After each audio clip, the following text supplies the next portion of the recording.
Saudi আরব, আরব আমিরাত, কাতার, Oman, Kuwait, Bahrain সহ মধ্যপ্রাচ্যে আজ উদযাপিত হচ্ছে পবিত্র ঈদ উল ফিতর। বরাবরের ঈদের মতো সেই আমেজ নেই এবারের ঈদে, কারণ ঘর থেকে বের হওয়া বা মসজিদে যাওয়ার অনুমতি দেয়নি বেশিরভাগ দেশ। বিস্তারিত মোস্তফা কামাল তোহার প্রতিবেদনে। সারা বিশ্ব কাঁপছে করোনা আতঙ্কে।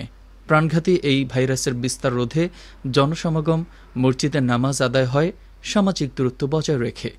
এই বিধিনিষেধের আওতায় রয়েছে পবিত্র মক্কা এবং মদিনাও। সৌদি আরব, আরব আমিরাত এবং কাতার সরকারের পক্ষ থেকে জানানো হয়েছে যে এবার মসজিদগুলো বন্ধ থাকবে, ফলে মুসল্লিরা আগের মতো ঈদের নামাজ আদায় করতে পারেননি।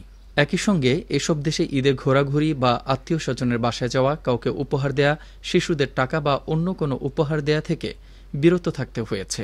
করোনার বিস্তার ঠেকাতে ঈদের ছুটিতে 24 ঘন্টার কারফিউ ঘোষণা করে সৌদি সরকার।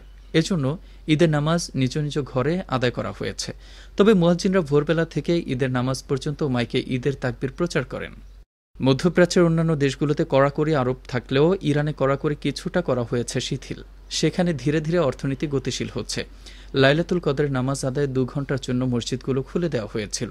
অনুমতি দেওয়া হয় খোলা ময়দানে ঈদের নামাজ আদায়েরও।